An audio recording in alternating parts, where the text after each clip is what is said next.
Board meeting of the Port Authority of New York and New Jersey and its component units is now being called to order. Today's in-person meeting is also being held virtually via teleconference with the proceedings live streamed from the Port Authority's website. On May 18th, the Committees on Finance and Capital Planning, Execution, and Asset Management met jointly in executive. Earlier today, the Committees on Finance and Capital Planning, Execution, and Asset met separately in executive. The reports will be filed with the official minutes of today's board meeting. The commissioners also met in executive earlier today to discuss matters related to the purchase, sale, or lease of real property where disclosure would affect the value thereof or the public interest, to discuss and act upon matters involving ongoing negotiations or reviews of contracts or proposals, and to discuss and act upon matters related to proposed, pending, or current litigation or administrative proceedings. Before we hear from our executive director, we have a short in-house video that has been produced by our folks, which basically details some of the site visits that we had taken to Port Authority facilities, and it also has a summary of the annual State of the Port Authority event, which was focusing on recognizing the accomplishments of our 8,000 dedicated employees.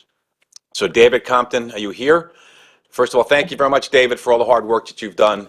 Assuming there's no glitches here, we want to thank you. Every time we ask you to put a video, whether it's the tribute to Huntley or others, you folks in your department are just really, really amazing. Thank you. Let's cue it up.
Good morning, everyone.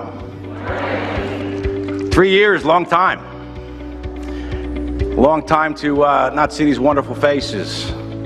And I will tell you, coming in today, I was trying to say to myself, what message do we have for our employees? And when I was having coffee with some of our employees, I had some interesting conversations. First of all, where's Jennifer from Building 1 in Newark? Jennifer. You said to me, what's the purpose of being here today? What did you say? Recognition. Jennifer's right, we're here for recognition.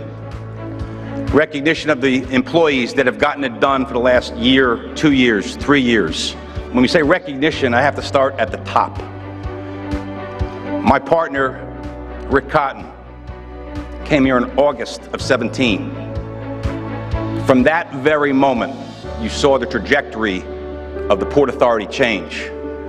Now, I haven't seen these wonderful faces for the most part in 3 years, and I couldn't be more overjoyed to see you here today. And if I could take the time out every day to call you up, to shake your hand, to say thank you for all that you've done yesterday, last month, last year, I would do that. That's what we want to do for you. We have seen what this dedication of the employee has done, has moved this industry, has moved this region, has defined transportation. Look what's happening at our assets. It is time to be proud to be a Port Authority employee. Who's proud to be a Port Authority employee? Who's proud to be a Port Authority employee? And the best is yet to come. You look back what has gone on in the worst of times, in the hardest of times, the most difficult of times, and you've gotten it done. You've gotten it done. So it's really a pleasure to be here. It's great to see everybody in person. I would actually say that the most frequent remark that I heard out in the foyer was how wonderful people felt about actually seeing each other in person. And it has been a long COVID 3 years. What this agency has accomplished, in my view, is really nothing short of extraordinary. Words are nice, but it's really what we accomplish together, and the people who do, the people who make things happen, are the employees at every level of the Port Authority. It is recognizing the extraordinary actions, day-to-day dedication, hard work, round the clock if necessary, of the employees. When you think about what we said about our priorities and what has gone on in terms of safety and security, our capital plan execution, our customer experience focus, something that I think has imbued the organization, our operational excellence focus, including financial performance, our sustainability efforts, our employer choice efforts, and how we do it. Integrity above all, diversity and inclusion, best practices, world-class aspirations, which now people can see, relying on 21st century technology, collegiality, working as teams across the organization, and speed. I hope all of you see in the way the agency performs those priorities and those values, and I think we should all be proud of it. The state of the Port Authority is strong. The state of the Port Authority is good. As the chairman said, what is past is prologue. It's a platform on which to build, and I look forward to working with everyone in moving up that curve. And once again, I would just say thank you, thank you, thank you.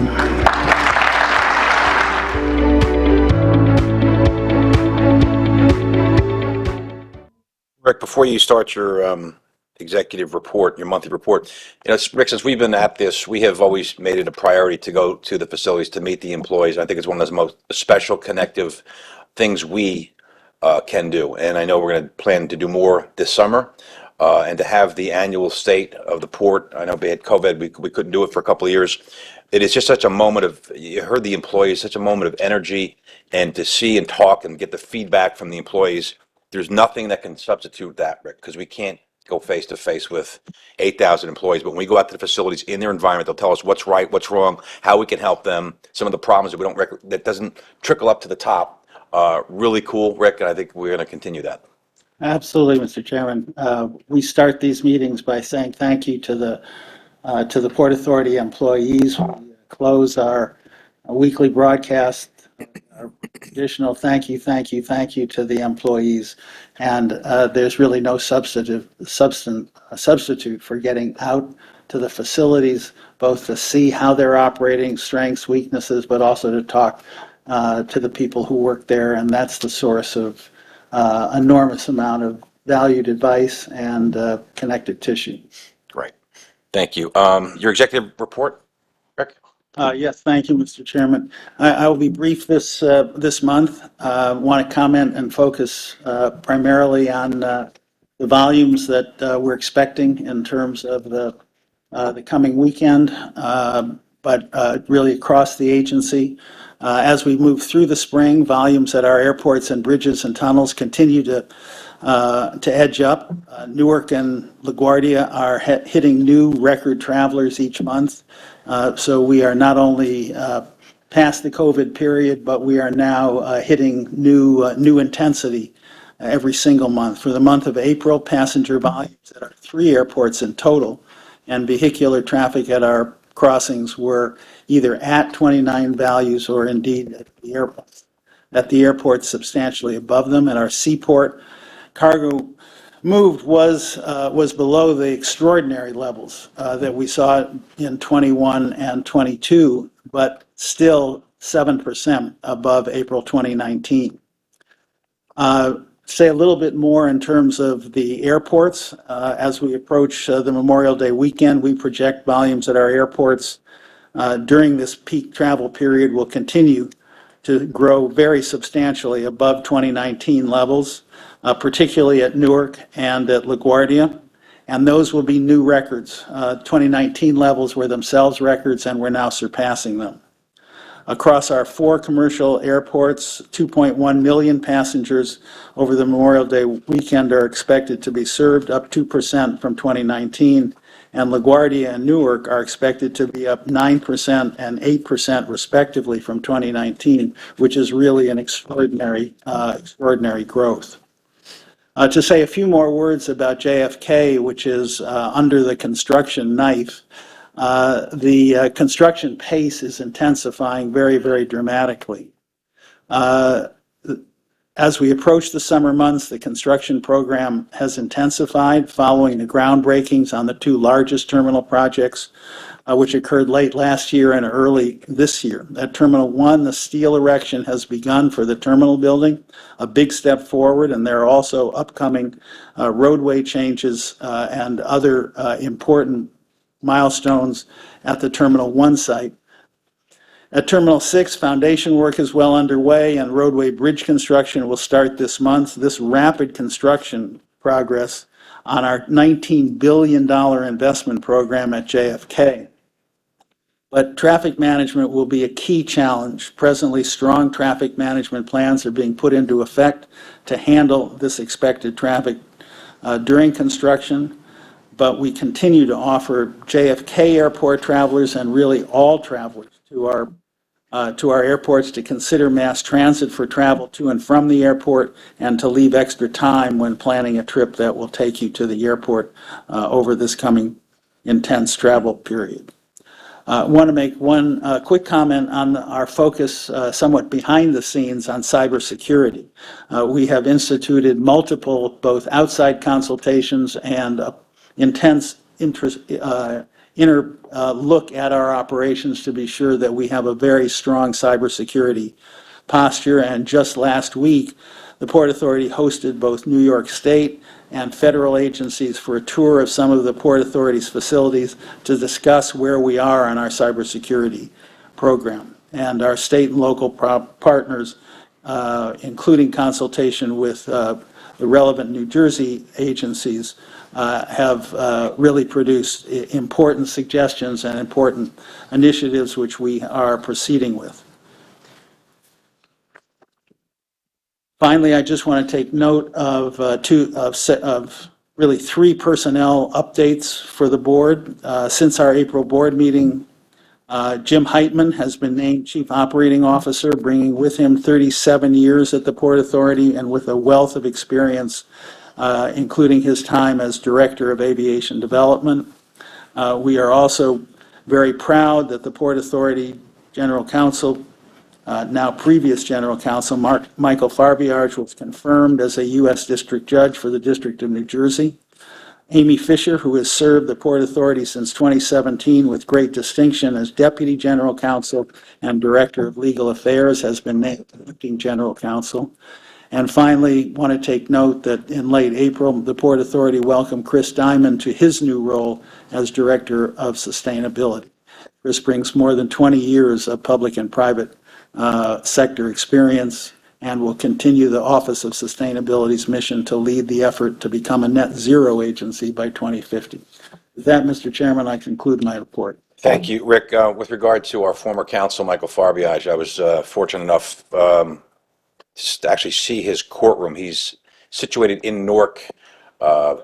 Very fortunate. My son got sworn in last week, and Judge Farbiage and some others were in the courtroom when he got sworn in, and I got to visit the judge. And it's very difficult to say judge to him. As you walk into his, he is over the moon. He misses us, and I told him we're going to honor him in June, and with an appropriate, signing of various things and recognizing his commitment and hard work. And I think, Rick, I don't think there's anybody that we relied upon more than Michael over the last 6 years. And I think we have to show that bit of gratitude, what the agency owes him and his commitment.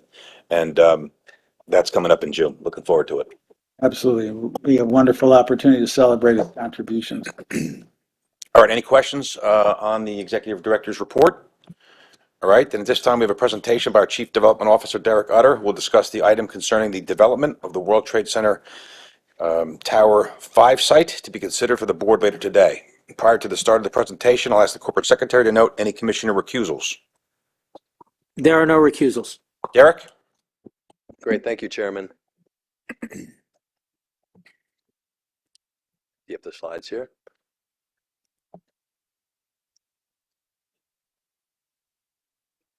Okay, great. Thank you. So I just want to start off with a little bit of background. So this topic has some history going back to 2019. At that time, you may recall, the Port Authority and the Lower Manhattan Development Corporation, LMDC, jointly issued an RFP, a request for proposals, soliciting both commercial and residential proposals in a competitive procurement. And so the map you look at the right shows you the World Trade Center site, and just at the southern most point, you'll see Site 5 in red. That is a site that today is a area where there's some parking. There's no building there, and that's the site that we ran an RFP to identify a developer to build a new tower on. Through this competitive RFP, we received 5 proposals. A joint selection committee comprised of a staff level group between the city, state, LMDC, and Port Authority recommended a winner. And after extensive briefing on terms with the board, the Port Authority board, the board approved the designation of this team based on the terms that were provided in the proposal. So this page just shows a little bit of more detail on what those terms were. Just again to point out, these terms, with one small exception, I'll describe that on the next page, have not changed. These are the same terms that were provided, that the board reviewed and affirmed in February of 2021. The development team, led by Brookfield and Silverstein, along with 2 partners with extensive expertise in affordable housing, Omni and DeBar Development, are the development team. The program highlights include a residential mixed-use building of about 1.5 million square feet, which equates to a little over 1,000 apartments. So this is a very large rental apartment building. At the time, and I will discuss this in a second, it allowed for a minimum of 25% permanently affordable units. I put emphasis on the permanent because that is a key feature here. These apartments are not limited by time, which is a typical way that a lot of affordable housing is built, and these will maintain the affordable status for the life of the building. So the transaction structure is a 99-year lease, meaning that the developers do not take title of the fee interest of the property. That continues to be held, in this case, by ESD. The revenue to the Port Authority would be 21% of cash flow before debt service, or $12.5 million per year, growing with 2% annual escalations, so the greater of those two. In terms of the one item that did change, this relates to the affordable housing component. There was extensive discussion of this in the public board meetings with the Lower Manhattan Development Corporation on Tuesday, May 16th, just about a little over a week ago, and then again on Monday, May 22nd at the ESD board earlier this week. What changed is we increased the number of affordable units from 25% to 30% of the building. That results in 360, again, permanently affordable units based on an estimated building size of 1,200 units. This would be the largest block of affordable units built in Lower Manhattan in recent history. The eligibility level specified based on, with reference to the area media income, on average 85% of area media income. And just for context, this would be individuals on average which have incomes of $80,000 for an individual or $113,000 for a family of four. Importantly, a third of the units would be earmarked for individuals with lower incomes. So 120 of the units would be at 60% of area media income, which equates to $56,000 for an individual and $80,000 for a family of four. In addition, if additional subsidy, which is necessary to allow for the affordable units, is identified by April of 2024, these affordability levels and number of apartments could be increased. Importantly, the economic impact of this project would be to generate almost $2 billion of economic impact to the region, over 5,000 construction job years, and over 5,000 indirect job years. Labor income also about $700 to $800 million. We would have prevailing wage for construction workers, and there is a commitment by the developers to adhere to our MWBE contracting goals to allow for 30% to minority and women-owned businesses, 20% of that to minority and 10% to women-owned businesses, and a 6% service-disabled veteran-owned business goal.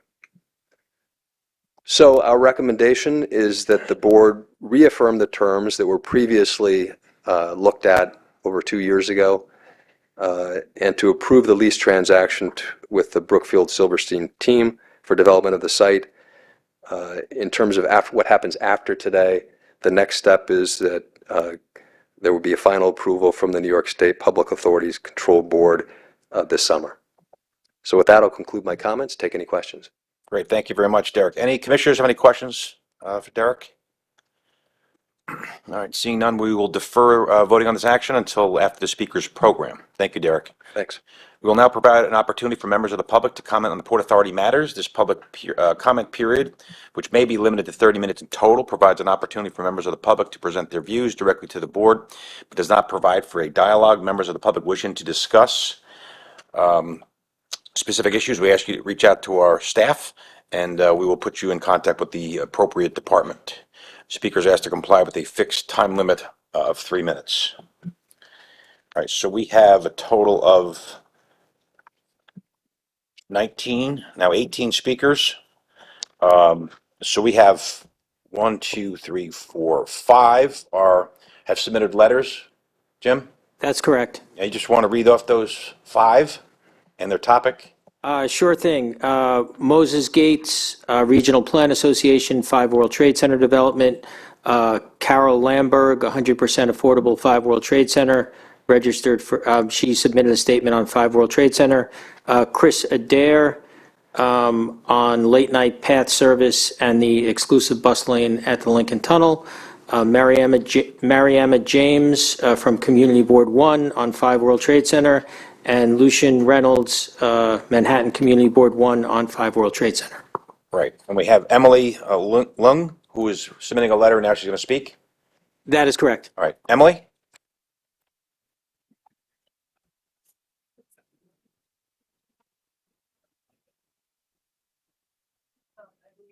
Is this working? Yes. Okay.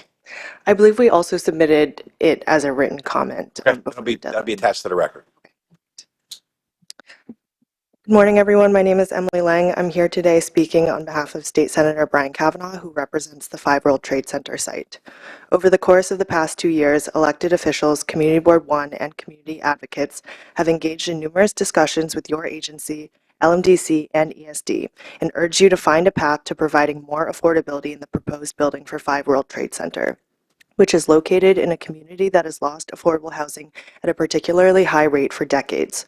All of the elected officials, the board, and the community advocates have consistently emphasized that additional affordability with clearly identified sources of funding to support it is a prerequisite to supporting the project. The decision by your agency to unilaterally proceed to seek formal public approvals at this time comes as a surprise to us and to many others who have been involved in these discussions on behalf of the community, and undermines the basis for those discussions. We want to reiterate that we are unanimous in our opposition to moving forward with the public approvals for the proposed project and related real estate transactions at World Trade Center Site 5 at this time. 5 World Trade Center is publicly owned land and a tremendous opportunity to build sorely needed large-scale affordable housing downtown. We strongly believe that public agencies that control a major development site in a community where affordable housing is so scarce would work to provide greater levels of affordability than deals that are typically done on private development sites. And we urge the Port Authority, ESD, and LMDC to continue to work with the state and the city, the developers, the elected officials, and the community to identify additional funding sources before moving forward. Again, we strongly urge you to pause and reconsider. Thank you. Thank you. Yvonne Garrett Patterson? Is Yvonne here? No? Okay. All right, Stephen Keselowski? Stephen?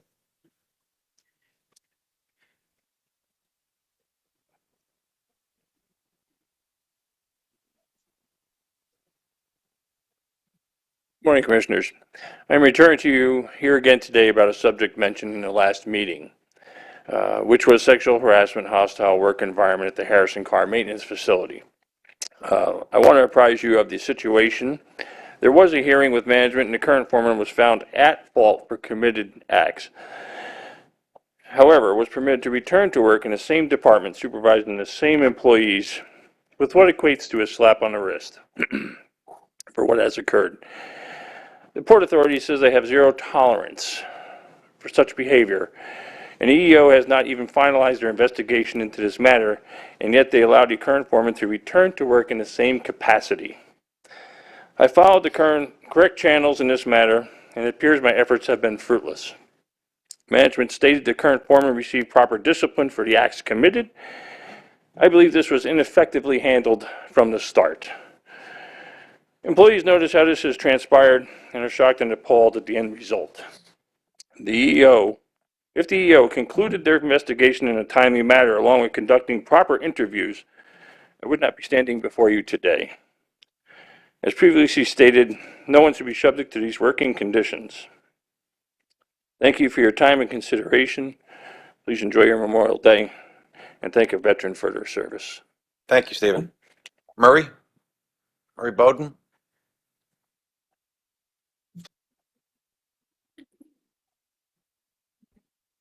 Rick, I apologize for some of my inappropriate remarks in the past.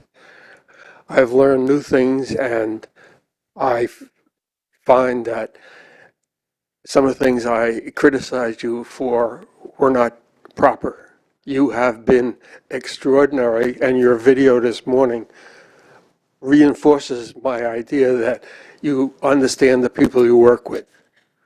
I've been concerned about traffic lines and roads and design of roads. And I was at the MTA on Monday and a New Jersey Turnpike on Tuesday. Everyone is ignoring using correct road lines. So it's not you, it's not your office, it's something else. And why the industry refuses to use safety lines and standards that you're using designs that were designed 50 years ago, and they don't work. Today, people think differently. Signage has to be differently.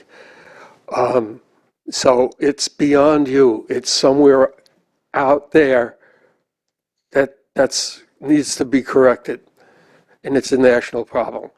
So I suggested some small changes that you might make at the airports to make it easier with the yellow on the left and white on the right, and it's never been implemented, and I cannot figure out why.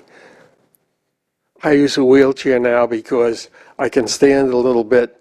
I went around here this morning looking at everything. It's very well designed.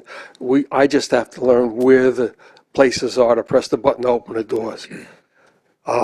The cooperation of the Port Authority staff has been tremendous, and my thanks to your staff who obviously have been trained to deal with the public in a proper and correct way. This is new. It's 2 weeks old. I keep bumping into things. I'm just learning. I thank all of the people who took the time to help me and continue to help me. And your staff deserves special thanks. And I thank you for being the forward-looking person that you are. Rick, you as well. You're leading a great organization. What I saw this morning is spectacular. Thank you, Murray. Appreciate it. Jason Anthony? Jason? Okay. Deborah Greif?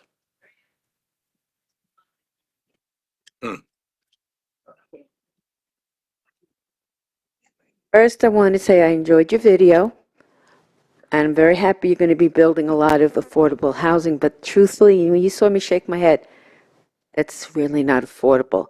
When you have a lot of people who are on Social Security disability or Social SSI, their income is so much lower. Also, I didn't hear one thing about accessible apartments.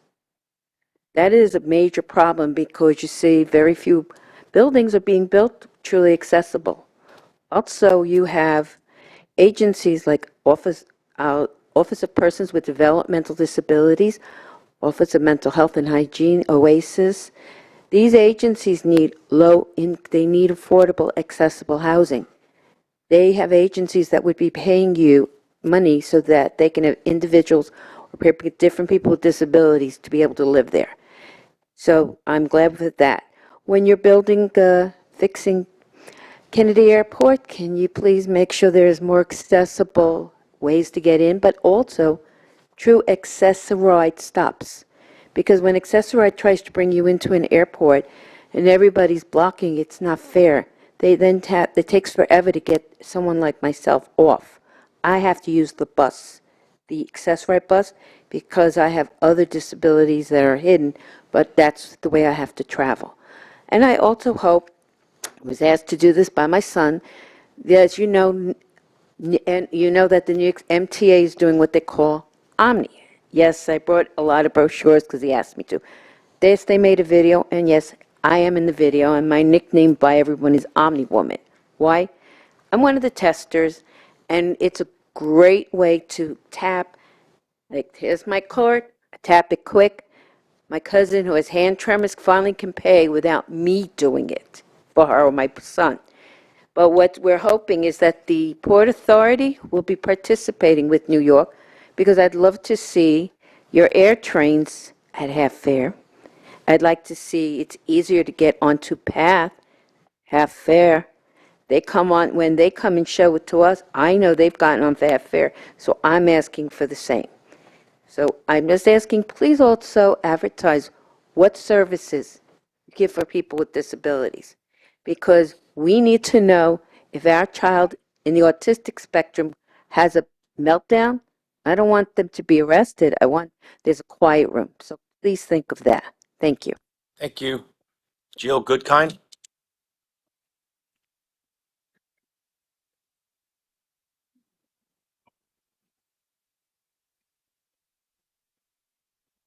Good morning, men of the board. I speak in memory of my husband, Tom Goodkind, who, before he died from 9/11 cancer, advocated for nearly 2 decades to make 5 World Trade Center affordable. And I'm really shocked how the Port Authority has ignored the repeated requests of our elected officials. Our congressmen, our state assembly and senate, our councilmen have repeatedly asked you to pause this rush to approval, and a rush to approval which only has a commitment of a minimal amount of affordable units. At public meetings, the people of New York have made it overwhelmingly clear that this plan does not include enough affordable housing. And I ask you, has your agency made any serious effort to further increase the affordability at 5 World Trade? I mean, is it correct that you've signed off on numerous subsidies for developers and for commercial tenants at the World Trade Center site, but when it comes to affordability at the 5 World Trade Center site, not $1? I've read that the World Trade Center developers received billions of dollars in subsidized Liberty bonds, but to increase affordability at 5 World Trade Center, not $1? The LMDC allocated $2 billion of taxpayer money from HUD, but to increase affordability at 5 World Trade Center, not $1? Is it true that 2 large World Trade Center sites were leased for $1 a year to organizations that were able to pay salaries over $500,000 a year? But when it comes to housing families of 4 earning $50,000, because you have increased the AMI levels at 5 World Trade Center, I ask you, not $1? You've approved thousands of tons of imported white Italian marble, which is now chipping on the floor of the $4 billion Oculus. But to put a roof over the heads of New Yorkers in desperate need of housing at 5 World Trade Center, not $1. Is the unprecedented need to house people less important than subsidizing wealthy developers and high-end salaries and imported marble floors? We are in an affordable housing crisis, not a luxury housing crisis. We're asking you to pause this rush to approval. We're asking you to provide an opportunity to fund more affordable housing at 5 World Trade Center first. Because if you approve this resolution now, you're approving close to 900 units of unneeded, unwanted luxury housing, while too many New Yorkers cannot afford a roof over their head. Public land for public good. Thank you. Aaron Sanders.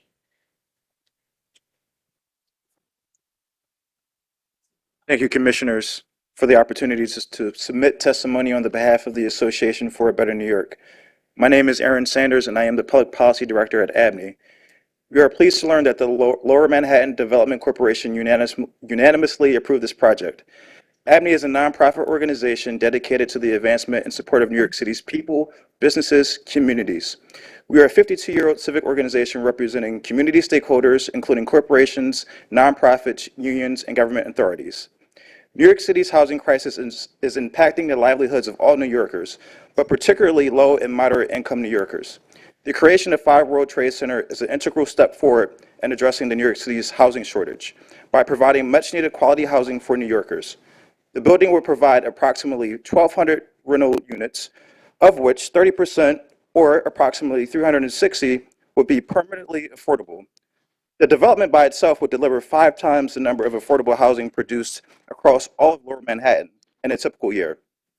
The affordable units are specifically reserved for low and middle income New Yorkers who earn on average 80% of the AMI, who will have access to securing housing. This opportunity will provide middle-class families with safe and affordable housing. Moreover, 5 World Trade Center will provide support to the local economy. The development is projected to create 10,000 construction jobs and 1,900 permanent jobs, generating at 1.9 billion economic output. This project will have a community impact. The building will feature a 11,000 square foot community space that will be programmed and operated by the Educational Alliance, a community-based nonprofit organization that has been serving downtown neighborhoods for more than 100 years. In closing, this project is crucial to the revitalization of downtown Manhattan. Development there is essential to moving the area forward, as the site was significantly impacted by the September 11 terrorist attacks. This project will increase New York City's housing stock as the city faces an unprecedented housing crisis. As such, ABNY supports the creation of 5 World Trade Center. Thank you for your time and your consideration. Thank you. Tana Prado.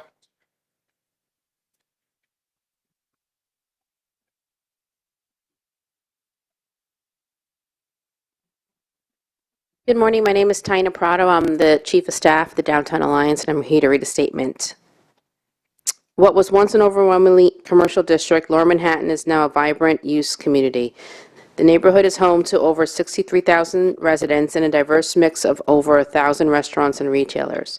The rebuilding of the World Trade Center campus has been at the heart of that metamorphosis. Brookfield and Silverstein proposed development project for Site 5 would help complete the Trade Center redevelopment and contribute greatly to Lower Manhattan's long-term success and prosperity. The Alliance has long advocated for the development of Lower Manhattan into a mixed-use district. The residential and retail uses being proposed at Site 5 are consistent with the broader planning principles that have guided Lower Manhattan's two-decade-long recovery from the September 11th attacks. Bringing new residents into the area is more important now than ever before to provide a larger, consistent customer base for our local retailers and restaurants. Everyone acknowledges that far too little affordable housing has been built in Lower Manhattan. While well over 21,000 housing units have been built in the district since 2000, only 552 have been affordable. The current plan proposes an increase to 30%, meaning 360 of the 1,200 units would be permanently affordable for the families in Community Ward 1. That is 65% of the total number of units that have been built over a generation.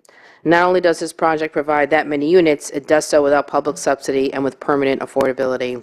While we welcome further discussions to investigate if further units can be produced at a sensible cost, it is clear to us that the plan is meritorious in its present state, and we urge your approval. It is worth noting that the cost of additional subsidies from public sources will come at an unusual high cost per unit. For the creation of an additional 5% of affordable units, it is estimated that upwards of $58 million public dollars would be needed. At a time where the volume of need throughout the city for affordable housing is huge and pressing, that is a stark sum. Lastly, by adding much-needed retail to Greenwich Street, the proposed Site 5 project would substantially improve the pedestrian environment in the area and would finally realize the goal of fully restoring Greenwich Street as an attractive and pedestrian-friendly corridor. On behalf of our Board of Directors, the Downtown Alliance encourages the Port Authority to approve this proposal within all applicable rules and regulations. Thank you. Thank you. Victoria Ferriello?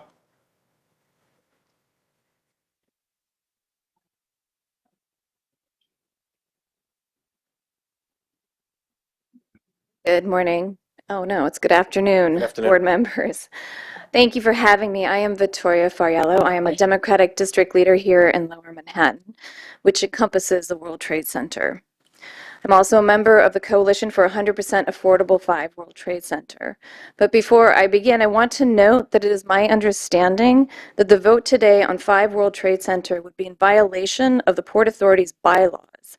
The bylaw section 5G, which reads in pertinent part, the Port Authority has an obligation to conduct its business and activities in the public interest and to solicit public participation and make its affairs known to the members of the general public. In accordance with this obligation, the Port Authority shall follow open meetings policy, which shall require that meetings of the Board of Commissioners and committees shall be open to the public, consistent with open meeting laws of the 2 states.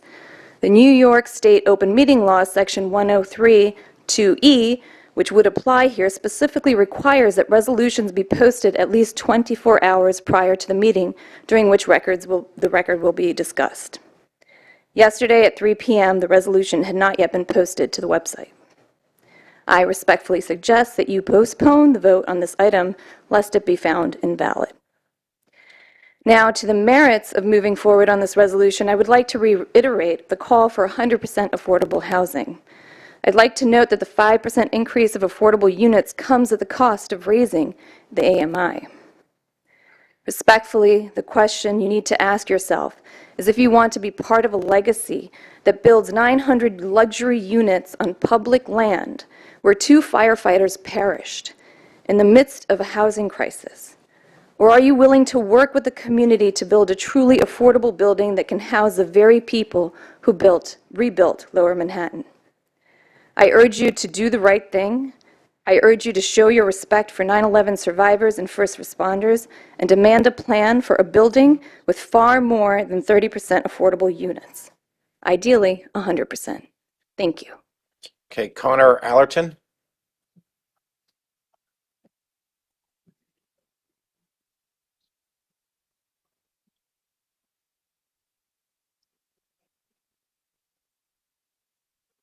Hello, and thank you for allowing me to speak today. I'm here speaking on behalf of Christopher Marte, Council Member for District 1 in Lower Manhattan. As Council Member, I represent the World Trade Center campus, as well as the diverse neighborhoods of Lower Manhattan, all in dire need of affordable housing. Members of these communities have come out in unanimous support for 100% affordability at the site, and I've stood with them since my first day in office.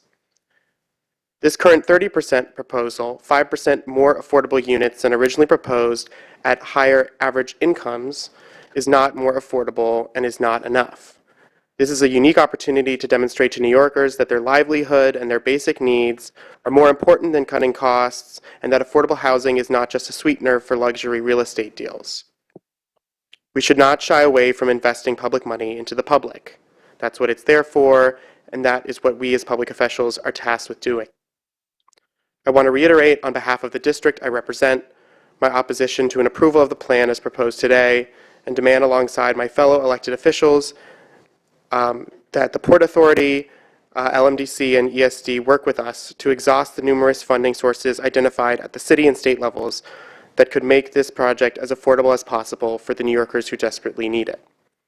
I believe that sources from the Battery Park City Joint Fund, the Port Authority, LMDC, HUD block grants and vouchers, and others have not been fully explored and could reach far more affordability on this site. It's true that this is an expensive project, but that's given in any high-value neighborhood. Concentrating public subsidies for affordable housing in only the cheapest neighborhoods to do so should not motivate your decision today.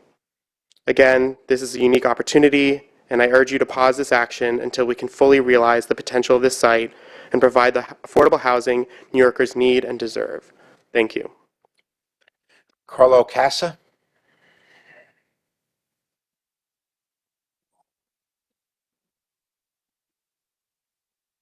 Good afternoon. Executive Director Rick Kahn and Board of Commissioners for the Port Authority of New York and New Jersey. Thank you for the opportunity to speak today. My name is Carlo Casa, the Director of Research and Policy at the New York Building Congress. I urge you to support the proposed action and facilitate the mixed-use development at 5 World Trade Center. 5 World Trade Center is an unprecedented opportunity to address the housing crisis facing New York City by delivering 1,200 apartment units, including 360 permanently affordable units, all with remarkable access to public transit. As a mixed-use development, this project will help create a vibrant 24/7 community, particularly with its emphasis on new public and community spaces. New York City is in a serious housing crisis, and without projects like 5 WTC, the crisis will only grow. This project by itself would deliver 5 times the number of affordable homes produced across all of Lower Manhattan in a typical year, and with permanent affordability. We commend the development team and public sector agencies for working together to maximize the amount of affordable housing that could be provided at this site without public subsidy. 5 World Trade Center will also bring in over 10,000 construction jobs and generate $1.9 billion in economic activity. I urge the board to support the development at 5 World Trade Center, which will provide much needed affordable housing, public spaces, and economic growth. Thank you for your time. Sarah Pennenberg. Sarah here. Jim, that's exhausted list that I have. Anybody else? That's all we have. All right, and the ones that are submitted, they'll be attached to the record? That's correct. Great, thank you. Okay, now we'll proceed with the voting of items. Each of the respective committee chairs will provide a brief report prior to each of the matters being considered today. As chair of the Committee on Operations, I will now present one item under the committee's purview. The item authorizes agreements for the private development of a multi-use building on Tower 5 Suite at the World Trade Center, consistent with the terms outlined by our Chief Development Officer, Derek Utter, earlier today. Prior to making a motion, I ask the Corporate Secretary to notify us of any recusals by the commissioners. There are no recusals. Any comments or questions from the commissioners? Motion, please. So move. Second. Roll call, please. Chairman O'Toole? Yes. Vice Chairman Linford? Yes. Commissioner Bolwage? Yes. Commissioner Cohen? Yes. Commissioner Helmy? Yes. Commissioner Kelly? Yes. Commissioner LaBarbera? Yes. Commissioner McCabe? Yes. Commissioner Richardson? Yes. Commissioner Rosado? Yes. Okay, as the votes are in order, this item is approved. I'll now ask the Vice Chair, Jeff Linford, to provide his report on the Committee on Capital Planning, Execution, and Asset Management. Thank you, Mr. Chairman. As Chair of the Committee on Capital Planning, Execution, and Asset Management, I will now report on an item under the committee's purview. The item authorizes $41.5 million project to rehabilitate fire protection in 5 buildings at the Port Newark Marine Terminal and 1 building at the Port Jersey Port Authority Marine Terminal. Prior to making a motion on this item, I ask the corporate secretary to note any commissioner recusals. There are no recusals. Thank you. Do any commissioners have questions or comments on this item? Hearing none, I now request a motion on this item. So moved. May I have a second? Thank you. I now request the corporate secretary to call the roll for voting on the item. Chairman O'Toole? Yes. Vice Chairman Linford? Yes. Commissioner Bollwig? Yes. Commissioner Cohen? Yes. Commissioner Helmy? Yes. Commissioner Kelly? Yes. Commissioner LaBarbera? Yeah. Commissioner McCabe? Yeah. Commissioner Richardson? Yes. Commissioner Rosado? Yes.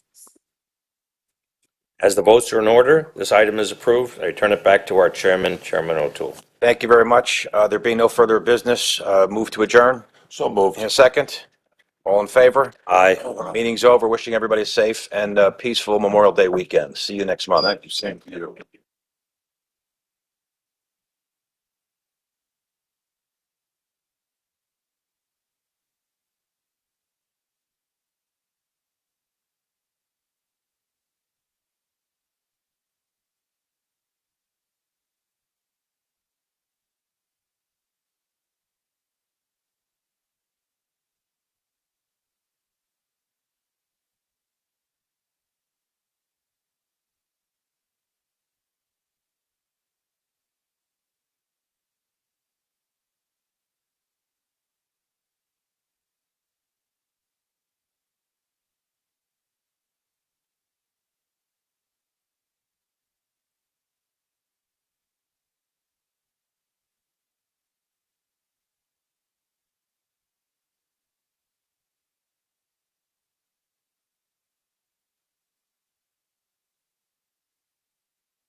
Hi, thank you. Two questions. It sounds like there were some negotiations in the past couple days to change the number of affordable housing units. Can you sort of talk about that and the Port Authority's involvement? And the second thing is, the whole market space in the city for residential and commercial has been sort of in turmoil since the pandemic. When will this actually sort of open after the various iterations? Well, the standard for affordability has been set by the Economic Development, by the Empire State Development Corporation, and by LMDC, the Lower Manhattan Development Corporation. They have, we've been part of it, but they have run the public process. There has been extensive discussion in terms of their policymaking decisions, and what we've done is simply to follow their decisions. They had public board meetings both last week in terms of LMDC, Monday in terms of ESD, and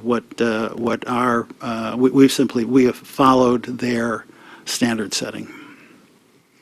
Yeah, and to the point that you heard today, if we do nothing and do not move forward with this proposal, there's not going to be any affordable units, period. If we move forward, we're going to have 360 permanently affordable units. I think the balance and someone said this was rushed. This has been ongoing since 2019, so this is like a 4-year process. A lot of collaboration, a lot of discussions, a lot of meetings with all the stakeholders, all the shareholders, all the constituents, various governmental officials. We think we arrived at a really good place that this makes this project work. That will, in fact, guarantee something that other projects have not guaranteed. That is 360 permanently affordable units. And if you look at the total affordable unit development in Lower Manhattan, this is by far the largest number of affordable units in any single project in recent memory. Next question's Evan with Daily News. Evan. Hey guys. So there was a report this morning in Gothamist that City Hall has stopped putting out its estimates of has stopped putting out exact numbers of the number of migrants that have been coming into the city, both through the buses and the airports. I'm wondering if the Port Authority is still giving that information to the city. Well, we're working hand in glove with the city, but the challenge of how many migrants is coming in is not an easy question to answer because they're arriving in multiple locations. What's gotten the most attention has been the fact that some of the southern state governors have been sending buses. And so to the extent that those have arrived at the Port Authority, the intake center is actually run by the city, so the numbers are really city numbers. We're trying to be as supportive as we can, but in terms of a count of the number of migrants coming into the city, you really have to ask the city for that. And in buses coming into Port Authority? Well, those have fluctuated enormously. They stopped for a period. They vary day by day. And again, it's really the city that's keeping tab of how many. They don't actually come into the building. They come to a very specific designated spot, and when they do arrive, we work with the city in terms of being sure that the intake process runs smoothly. That runs smoothly. It's run by the city, by NGOs, utilizing extensively National Guard that has been provided by the state. Thank you. And just to clarify, there's been no change in what support or reporting you've given to the city over the past 3 weeks or so? We've been. You have to remember, the city is the entity that is keeping track. We're not in the business of keeping track or keeping numbers. What we provide and try to work cooperatively with the city is an arrival place which is into a ground level area of the bus terminal. That is about to change, which is it's in the process of changing, moving to a Midtown Manhattan hotel, so that the bus terminal itself will no longer be the location. It's really the first stop in terms of migrants coming in, but it's the first stop only for migrants coming in who are being sent by the southern states, and the Port Authority really is not in the business of keeping track of what is a subset of the migrants arriving, some of which arrive not on buses sent by the southern states, and some of which arrive in small parties coming into the airport. So to the extent that there is a tracking system in terms of migrant arrival, we're supportive of the city, but they are the ones who are tracking and doing the intake processing for migrants arriving in the city. Thanks. Thank you. Tom? Okay, we'll go to our virtual questions, and I know there were some technical difficulties for folks who had to dial in. Just a reminder, *6, unmute yourself. So we'll go with Colleen Wilson with the record. If we have you, Colleen. Hi, thanks so much. Sorry for the confusion. Apologies if this was asked, but could we just get an update and a timeline on the study the Port Authority is doing related to congestion pricing, if there's any concerns about a drop in revenue if that plan gets implemented or when it gets implemented? Well, what we've said and what is happening is the Port Authority has retained an expert consultant to put together projections for us. Of course, as I think you know, I think most people who have followed this know, there is no specific structure of what congestion charging scheme will be put in place by the MTA. So there's the study that the consultant is engaged in is underway. There's really not an update at this point. We have said we would do that study. We're responding to a request from the governor of New Jersey. As I say, that's underway. In terms of coming to any kind of not only definitive estimate, but sort of a relevant estimate in terms of what the ultimate charging structure will have on the Port Authority, we need to wait until the MTA has specified what that structure will be. Yeah, and just to the general, this is just me speaking. Clearly, I would be concerned if it has any impact on the revenues, both year to year, and obviously any impact on the capital. But again, to Rick's point, we have a retained expert. We're getting briefed. An analysis is being done every month, and the members are being briefed. We'll see where this thing goes, but we are closely monitoring. Next question is Larry Higgs. There, Sorry, Colleen. I just one quick follow-up is just, do you have an idea of when that analysis would be completed? I don't think we're in a position to specify that right now. Okay, thank you. Thanks, Colleen. Next question is Larry Higgs with New Jersey Advanced Media. Thanks very much. Oops, got you, Larry. You hear me? Yes, we can. Great. First question is, what is the status of the request for suicide prevention infrastructure on the road side of the Bayonne Bridge? Well, we're taking a look at it. There are a number of immediate steps that we're taking, but we're trying to take a very close look, and there's a dialogue going on with several of the local communities, but we're really not in a position to say exactly how we're going to come out. I think we've retained some folks to help have some resolution. Obviously, very concerned about it. Thanks. And is there when would you hope to have a decision made? As soon as humanly possible, Larry. That's something we're working on. We want to have some resolution, and it's a priority of us. Sorry, it's a priority. Having heard the very emotional testimony of the widow, it's just heartbreaking. Thanks. Last question is Kevin Dugan with Streetsblog.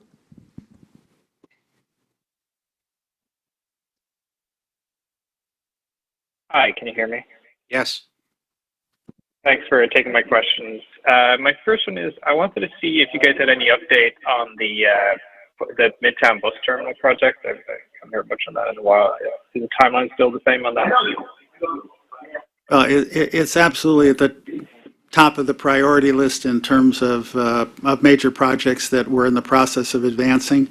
We're in the middle of the environmental review process. We're in the middle of both planning and preliminary engineering to launch the construction process as soon as we are through the environmental review process. So there is an enormous amount of attention, enormous amount of resources, and a very intense ambition to move the project forward as quickly as possible. I think we have a board action on some piece on June. We may have a board action with respect to the bus terminal in June. Got it. Thanks for that. Do you have any more information on that board action, like what specific part is being voted on? And then I just have a separate question. No, not yet. Okay. And my second question is, I wanted to see if the Port Authority has any plans to update its bicycle master plan. The last one came out in 2017. Is Port Authority working on any upgrades or tweaks to that plan? It's been more than 5 years. Well, the answer is yes. We are working on it. Our effort is to make the master plan have real substance and real ambition.